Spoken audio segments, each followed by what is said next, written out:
Today's conversation is with Brian Martin, a retired police officer from Carmel, Indiana.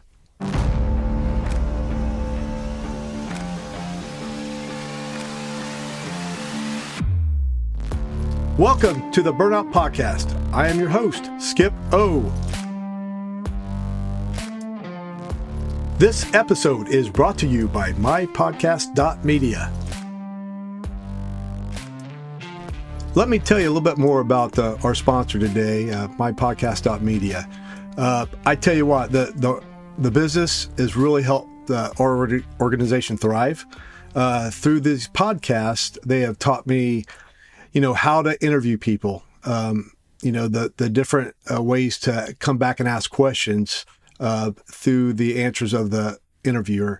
They also, when we get interviews come on, sometimes they come on their cell phones, sometimes they come on computers. The sound's not really well, and they are very good of coaching the interviewer to adjust their cell phone, their computer, and if that don't work, they're able to adjust it themselves when they go through the editing.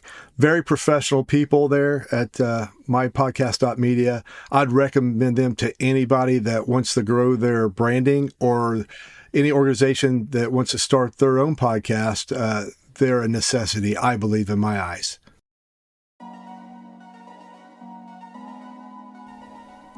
Now, let me give you a little background about our guest before we get started. For many years, Brian battled PTSD. He battled alcohol use, flashbacks, avoidance, self-harm, suicidal thoughts, and even attempts, all while denying PTSD could be responsible. He exhibited symptoms in front of his peers and his supervisors, and they didn't recognize them until one day he found a solution. Can you guys give a brief description about your life and where you're at right now? Yeah, I'm a retired police officer now. I medically retired a couple of years ago. I started my career in June of 2006 at Warsaw Police Department. Spent about 3 years there. Some things went on at that police department that I wasn't a big fan of, and I looked at going somewhere else. So I went to Carmel PD and got down there, and great department, great training, great everything. And I was there about less than a year, and had a really bad tragic incident happen. Before you get into that, Brian, are you married, have kids and stuff? Yeah, I'm married. I got 2 kids, Lucy, and she's 15, and August, he's 10. So wow. we've been married about 12 years now. That's great. So when you're getting ready to speak about this event, when you come home at work, did you talk to your wife or your kids any about the job when you first started up to that point? When this big incident happened, I was single at the time. I didn't have a girlfriend, anything like that. So I didn't talk to anybody about it at all. All my other traumatic events after that, once I was married, I told my wife about them. Not a lot of detail. It may not have been the day it happened, whatever incident happened. I may have not said it then. But, within a couple of days, I probably would have or did. Okay. Let's go back to the incident and you share as much as you want, in a general way. Just kind of say what your feelings going through that incident and then what happened after that. Yeah. So April 9th, 2010, about 9:40-ish at night, I was at work in Carmel. We had a police explorer riding with me, and a high school student, and I had them before, and they just want to go see some traffic stops and see something. So we're at this road. It's 126th Street and River Road on the east side, and I just clock a car at like 12 over, and I was like, hey, let's go stop this car. Pull out and start to get behind them, and they've already started to take off. Run through a stop sign, head northbound on River Road now. Get back into a neighborhood, and they go into the neighborhood, and there's a golf course back there, and we end up out on the golf course. believe it or not, on the cart path, and we're driving around there for a little bit, and I'm still young enough that I'm like, man, no one's getting away from me, right? I'm gonna go everywhere they can, everywhere they go. I'm gonna make sure I get them. We get back out onto leave the neighborhood, get back out onto River Road, and start going northbound. And River Road, any river road, I'm sure is pretty curvy. And we get north of the school there and into some curves, not big curves, but the car, we're probably doing about 95 mile an hour or so. And they were pulling away from me. And the back end fishtailed, and they ended up hitting a telephone pole. The car flipped upside down and instantly caught fire. And when this happened, I was really good at stopping my car at a good safe distance. I got my butt chewed years ago for not doing that. So I'd learned to stop at a good safe tactical distance because I don't know what's going on, right? So, Brian, you got not only you had this incident happen right in front of it, you got this explorer you got to worry about and make sure they're safe while you're approaching that. So you got that on you too. Yeah. What I ended up telling her right when it happened, I told her as I get out of the car, and there's farm fields in that area. I was like, get out of the car and run out into that field as far as you can, and don't come back. You know, I don't know if someone's going to jump out of the car and start shooting. I don't know what their intentions are. So best place for her to go is as far away from me as possible. And throughout this entire incident, she stayed out there until I went and found her. 30, 40 minutes later, whatever it was. But after telling her that, I opened my door, and as I'm stepping out, I'm in the door jamb, and time just stopped, literally stopped. The power line, the power pole broke, breaking the power line, and that power line's pretty thick. And I'm blessed with blonde hair, so I didn't. I can go several days without shaving, and I had actually shaved that night. And this wire, as the power line broke, I saw a streak of blue go across the power line. And then as the wire is falling to the ground, I feel the air displaced on my cheek. And then as the wire hits the ground, I feel it. I'm in the middle of the road. I feel the vibration of the impact to the ground through my boots. I'm wearing Bates boots. This power line fell in the grass, 20, 30 yards away. This is stuff that you should never feel or have any sense of, right? Absolutely. And, I run up to the car. I hear the kids screaming. Car's fully engulfed. I'm like, oh shit, what can I do? One of the kids was in the car. It was upside down, and he would have been in the backseat area sitting on what the roof is now. The back window was down. It wouldn't go down all the way, the safety feature. Sure. And if in a perfect situation, if I was able to run up to the car, I could have busted out that window, and then I could have folded the kid in half, bent him forward and pulled him out. But you can't physically fit somebody through a space like that, no matter what. And I still remember he's wearing green, striped boxers, like a checkered pattern. I still remember that to like this day. And I'm still hearing, screaming and all that kind of stuff. And I end up running back to my car, and I grab my fire extinguisher because I have to do something. I mean, it's a shitty situation, no matter what. Yeah. What am I equipped with? That's the only tool I have. I run back up to the car. I'm getting ready to pull the pin out, and I end up seeing a kid on the other side, kind of standing up. And there again, I don't know what this kid's intentions are. I didn't even know he's a kid at that point. I didn't know what their intentions were. And I end up going over on that side. I end up getting him into handcuffs. We end up walking out into the field. And I can tell he's pretty young at this point. And, he has some burns on him and nothing too serious. And we're standing there in the field. He's handcuffed sitting next to me, and we're just waiting. And he's telling me to go save his friends. And this is one of the heartbreaking part of that, because we are protectors. We are the ones that help. That's what we do. And telling this kid that I can't help his friends in any way at all. I just physically can't. I mean, the fire department would have been right there on the scene, and it would have been difficult for them, and right after that happened, everybody starts coming. I'm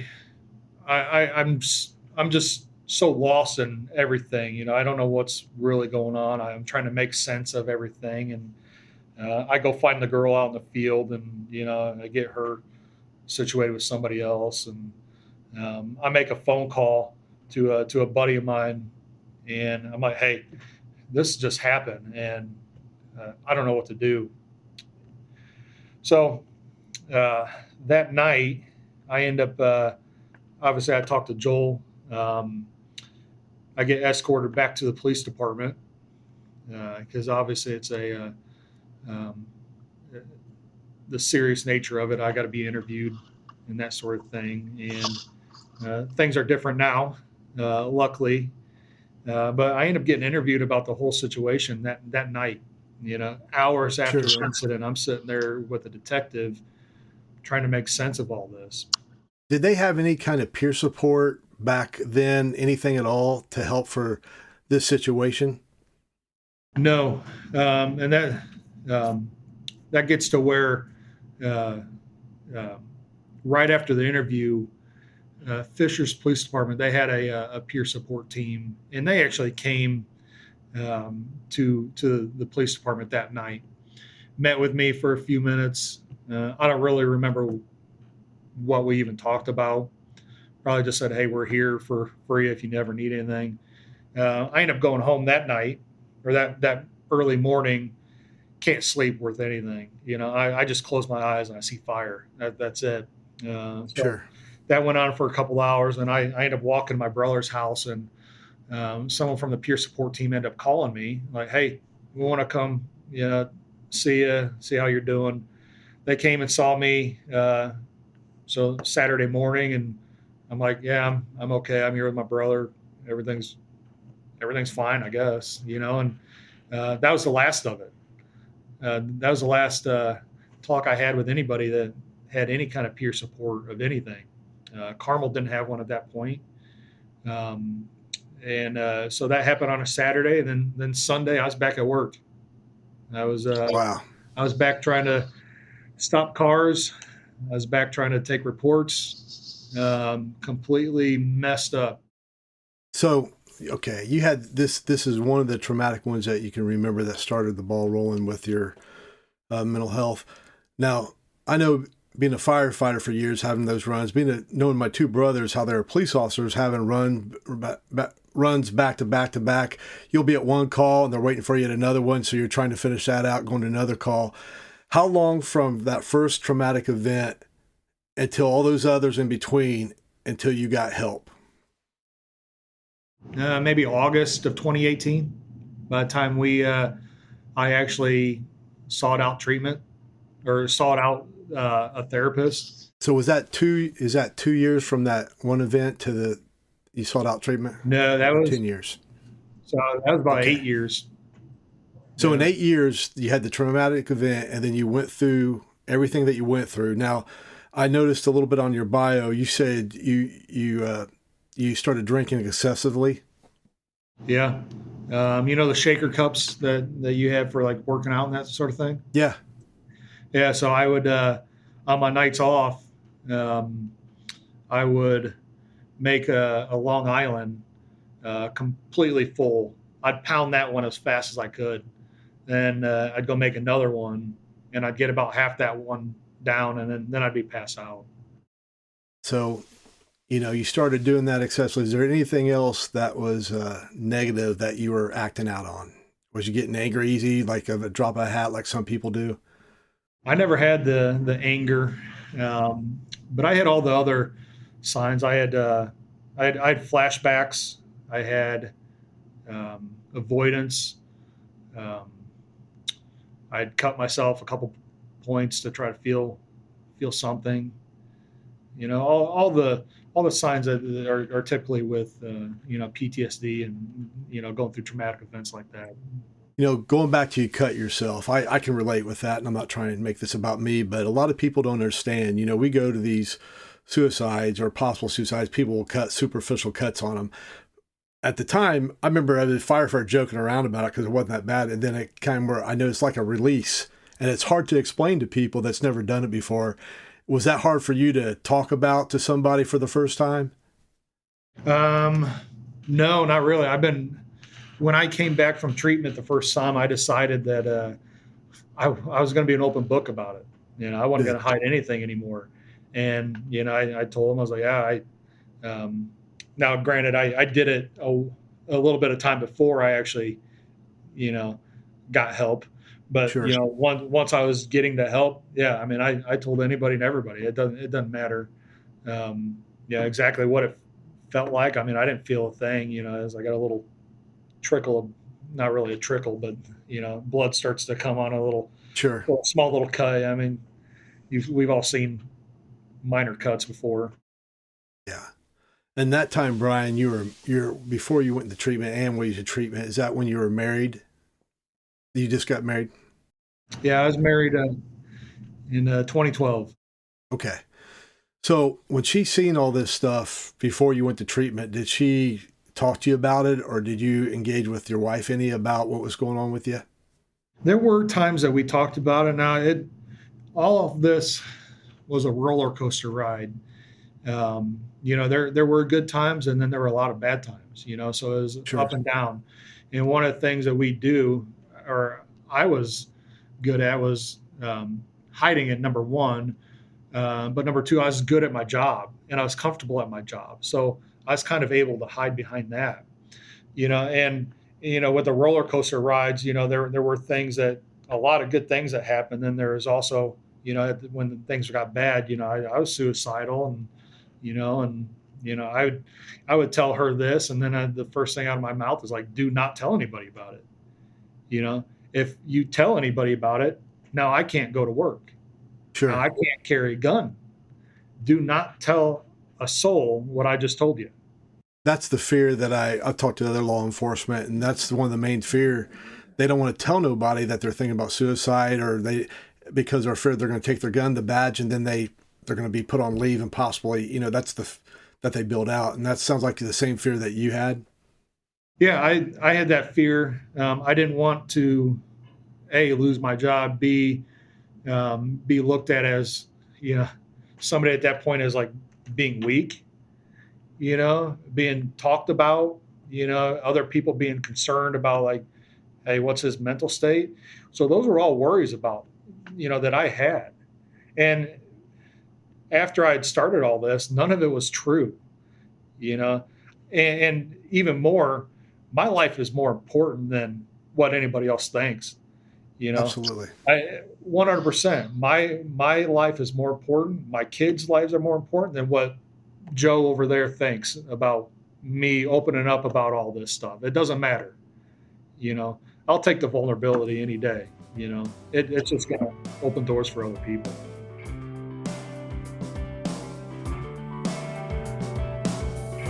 And that does it for the first half of today's show. Let's take just a moment for our mental health tip for the day, and then we'll get back to Skip's interview. Hey guys, my name is Melissa, and today I'll be bringing you the mental health tip. So today's mental health tip focuses on limiting social media use.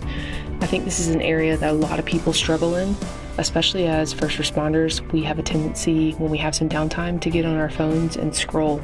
It's a way of disconnecting for us and compartmentalizing. And though that can be healthy, sometimes we can do that too much, and it actually limits our time with bonding with our crews.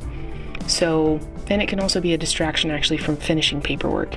So my goal would be, if you have time where you have 2 or 3 hours of doing this collectively each week, could be in a day, could be over a span of days, I just would make sure that you're able to cut back on that and give yourself a time limit. You can do that by setting it on your phone or having someone that holds you accountable. All right, Skip, back to you. Well, going through treatment, you said, we talked earlier before we started recording, that you was like the guinea pig they were trying to find you a treatment center and they finally sent you to one. Yeah. There wasn't a playbook for me yet. There had been some other medical retirements, but nothing along the line like I went through. So when I had my big breakdown in 2018, I was in really bad shape, and there's a sergeant in my police department and my therapist, she was pretty new at the department. They were making phone call after phone call trying to find a place for me to go. And it came to the point where this is where it's key that there was no playbook for me. There was no plan. That as they're trying to find somewhere for me to go, I'm falling deeper and deeper. I'm getting to the point like, hey, I was already suicidal. I wanted to die, a couple days ago. I'm good at the moment, but I'm slipping back further and further. I don't have time for this because, I'm getting more and more courage every single time that, this is going to happen. And at some point it will. Sure. And, it got to the point where I was like, hey, Nancy, I'm not making any more phone calls. I need a place now. Find that place for me right now. I'm done. This is the end of it. Send me somewhere.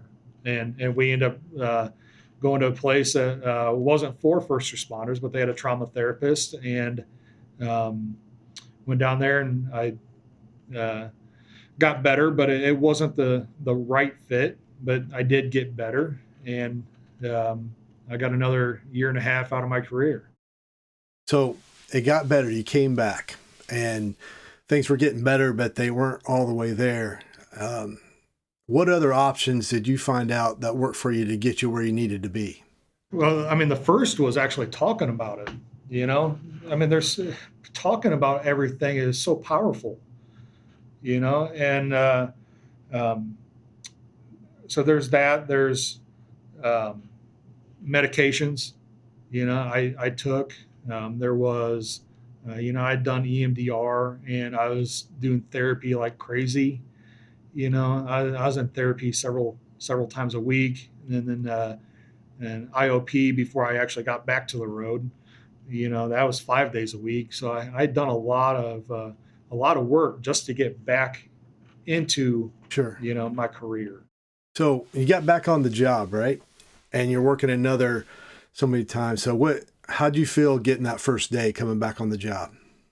I was a little nervous, not really knowing what to expect, and my wife put it pretty well. It's like putting the alcoholic in the bar to work as the bartender. How's that going to work out, right? I like that. But I had to try. I wanted to show that, hey, yeah, I am better. I can go out and do what I am very passionate about doing and what I'm good at doing. And by the end of it, I couldn't do it. I had a couple more traumatic events and can't do it.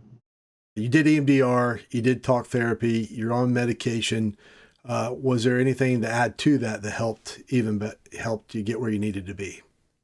Yeah. So after I retired, I was working at a body shop, and a guy came in, and he was talking to me about neurofeedback, and he's like, "Hey, I want to pay for you to do it." I was like, "I don't know what neurofeedback is, but as long as my therapist says it's okay." I was like, "Why not?" So this conversation turned into a pilot program in Hamilton County for 3 different police departments and myself. So 3 active officers and then myself, who was retired, into a neurofeedback pilot program where we can go do as many sessions as we can and see what our brain looks like. So I came in at I don't remember the score for the PTSD, but let's say it's like a 28. I came in at a 28, and over the course of doing, I don't know, I think it was 70 sessions, it went down to 0, where I have 0 issues with any of the PTSD that I had. I can see traumatic events. I can sleep good. I'm medication free. I hardly ever see my therapist. It's still good to see her, and I'll never say not to, but I don't have to see her as often. I don't have panic attacks. I don't have anxiety. I don't worry about any of that stuff. I can see, I can see fatal accidents on the interstate, which has happened. Sure. Now you say neurofeedback. Now you're talking to a retired firefighter. You got to simple it down for me. What exactly is that? What's it do to you, and the process of that? Could you explain a little bit and talk slow, because you're talking to me? Well, it's above my pay grade too. So what the process is? So initially, what you do is you come in and you do a brain map, and you sit down in a chair, and they put this cap on your head, and it's all painless, so you don't feel anything. So the brain map consists of you looking at a screen, like a TV screen, for 10 minutes with your eyes open. And then you do it another 10 minutes with your eyes closed. You try not to blink, anything like that. And it's going to register, everything in your brain. And what will happen is it'll show all the depression, the anxiety, the PTSD, traumatic brain injuries that you've had. It'll show all this on this map. And then when you start doing your treatment sessions, they start working on those areas. So I had a concussion, at some point, and it took that away, and then we started with anxiety, and then all the depression. And at one point my brain was completely red, and it went down to no more red, after so many sessions. So a session consists of, 30 minutes or so. You just, you're sitting there in the chair, you got this cap on, you got like a thermometer on your finger, and completely painless, and the machine does whatever it does, and you just look out the window, and 30 minutes, you feel great after it. You feel like a sense of comfort, and after a while, it gets better and better and better. Well, I'll tell you how, somebody said they're going to pay for it for you and stuff. And where did you get it done at? What company that was doing it for you? Gray Matters of Carmel. It's a neurofeedback studio. Hell of a good group of people. Courtney, she started it a few years ago. Her son, kind of how it started, her son was told he would never talk. He'd be nonverbal for the rest of his life. And she told the doctor, no, screw you. I'm going to find a way to make him better. And she had done some research and ended up finding neurofeedback can help with, I think it's apraxia, can help with apraxia. Bought into it, put him through it, and now he's 10, and he's same level as all his peers. No issues at all. Even better than his peers in math. Wow, that's great. So that's kind of how it all started, and then, if it's going to help, my son, what other things can this help with? Sure. The anxiety, PTSD, stroke patients where they end up, having a hard time talking, then there's situations where people get into injuries where let's say you lose oxygen to your brain and certain things happen, they can bring back some of that, what they've lost, so. Say somebody's listening right now, say it's a law enforcement, firefighter, first responder, military, but they're sitting in their car, they're by themselves, and they have the same things that you just talked about, and they're relating and listening to you and buying into it. And what would you tell them? There might be embarrassment, fear, get their gun taken away or whatever. What would you tell them right now? I would tell them, take the first step. We are all there to help. number one. And this is something I realized. And we're there to help everybody, right? Which includes ourselves, our peers. I decided that, I was going to say something and try to make that difference. By me talking about something, all my problems, all my fears, how powerful is it for you to be able to do that and open up doors to save someone else's life? You open that door, you break down that barrier, that stigma that, if you ask for help, you're going to have all these issues, these things come up that we talked about a little bit ago, that you can say, you know what? No, I said something. It's okay. It's okay to say something. Life will get better. Well, Brian, I tell you what I ask all the guests, thank you for that. If you want to contact Brian, go through burnoutpodcast.org, send us a message, and we'll connect you guys together if you got any information about his story.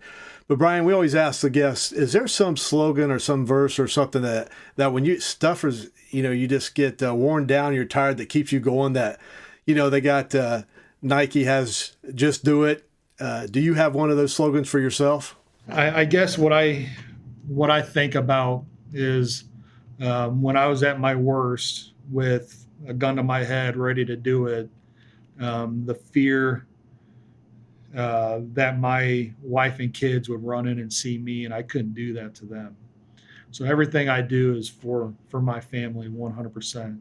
I'm gonna take every step I can to protect them, and that includes me. They love me, and I gotta try to take care of myself.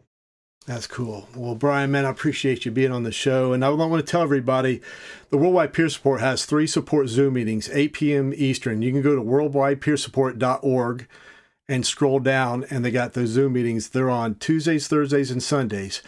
Our organization, the Burnout Podcast, they have a support Zoom meeting at 6 p.m. Eastern on Sundays. And you can go on that website, burnoutpodcast.org, scroll down and click on the button on Sundays. And Jeff is a facilitator for that. But Brian, thanks for coming on the show and being with us. And I'd like to thank all the listeners for listening to us. And remember, go home tonight, shut your phone off and scanner, and get some sleep. Thank you.